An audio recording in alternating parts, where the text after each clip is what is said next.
Tiene la palabra el doctor Ramón Flecha, que es autor de Las dimensiones de impacto político y societal de todas las ciencias en el Programa de Investigaciones Científico Europeo. Adelante, doctor. Pues os hablo desde ahí, desde ese programa de investigación científica que es el que más financiación tiene del mundo, porque lo estáis pagando, pero no solo quienes estamos aquí, también quien ahora está llevando un taxi, limpiando una oficina o con su familia. Y por eso la Comisión Europea ha decidido, y eso es lo que os comunico, no solo pedirnos que devolvamos lo que toda esa gente nos da, sino poner los requisitos para que esto tenga que ser así, y es de los que os voy a hablar. También pide la Comisión Europea que los programas de investigación científica de los Estados miembros sigan las mismas líneas, pero no puede obligar.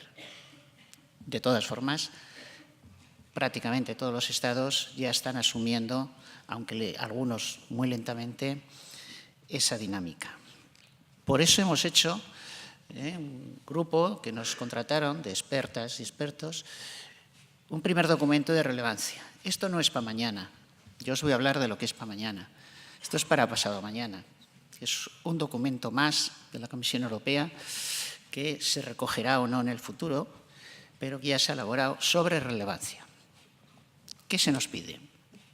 Que digáis qué es lo que es relevante investigar en estos momentos en los estudios de género y qué es lo más relevante, dado que los recursos son siempre escasos, qué es lo que se ha de priorizar. Pero que no lo digamos quienes estamos aquí, sino se quiere una participación directa e igualitaria de toda la ciudadanía, en diálogo igualitario y en colaboración con nosotros y nosotras.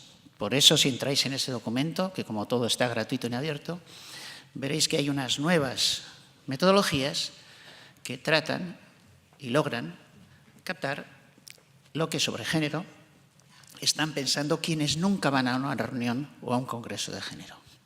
Pero les preocupa cómo está evolucionando su hija. Y a veces hablan en las redes, pues tenemos Social Media Analytics para ver qué es lo que piensan y para tener en cuenta también sus voces, porque esto es clave. Las voces de todo el mundo. Nadie puede decir, no, yo soy, y los demás desautorizar, o a las demás. Eso se ha acabado. Todas las personas tienen su voz en democracia y tienen que hacerse. Pero bueno, esto es para mañana. Para mañana es este otro documento que es en el que se ha basado el nuevo programa Horizon Europe, o sea, el que comienza cuando acabe el Horizonte 2020 ya dentro de un año.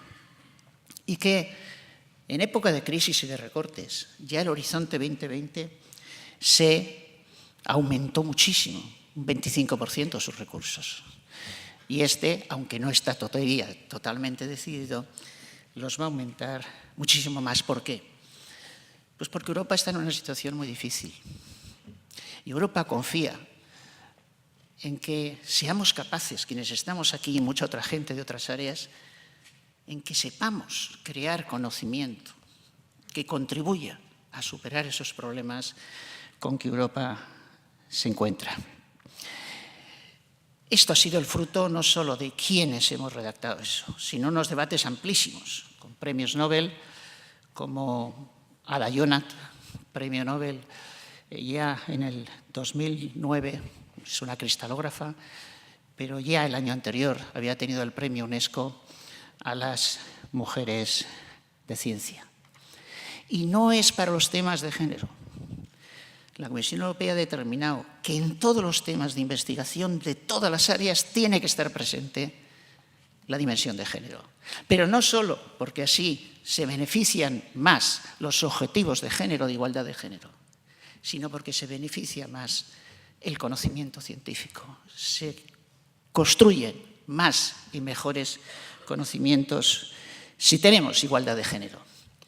Y por eso tenéis unos cuadros ahí para toda la gente que investigáis que os indican claramente los pasos a seguir que se os piden o que se nos piden.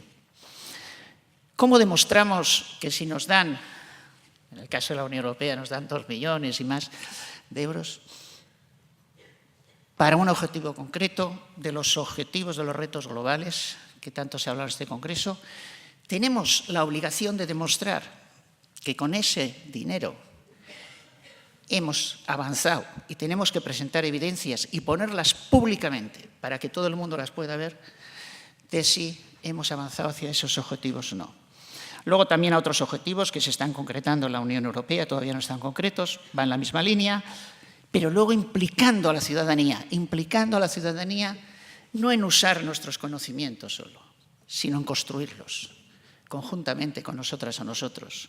No solo viendo si eso que hemos dicho, esa actuación que supera la violencia de género y que una bioquímica o una abuela analfabeta de un barrio nos diga si realmente eso está sirviendo o no, sino que también nos diga y nos dé ideas para construir un mejor conocimiento sobre esa realidad. Y lo mismo en la formación de las políticas conjuntamente con quienes la ciudadanía elige para que nos representen. Ahí se marca un corto plazo, un medio plazo y un largo plazo en cada uno de esos 4 itinerarios. Primero tenemos que saber crear conocimiento, y conocimiento válido por la comunidad científica y publicado en las revistas, Web of Science, Scopus, etc. Pero luego ese conocimiento se transfiere, es decir, que haya alguien que considere que vale la pena usarlo. Pero lo más importante es demostrar que de ese uso se deviene una mejora de la sociedad y de la ciudadanía en relación a los objetivos establecidos. Esto va a ser buenísimo para toda la gente que llevamos décadas en género, porque no sería bueno que hicieran conferencias sobre cómo se opera el corazón personas que nunca lo han operado y que lo que explican nunca ha servido para operar bien al corazón a nadie. Pues ahora la ciudadanía, las administraciones, las fundaciones tendrán públicas nuestras evidencias y podrán saber qué personas, qué conferenciantes, qué proyectos, qué propuestas, qué actuaciones han efectivamente superado la violencia de género y cuáles son bla, bla, blas, divagaciones, ocurrencias de personas que a veces llevan mucho tiempo ganando mucho dinero con esas ocurrencias. Y eso indudablemente mejorará mucho nuestra situación. Lo mismo con la política, lo mismo con la intervención de la ciudadanía.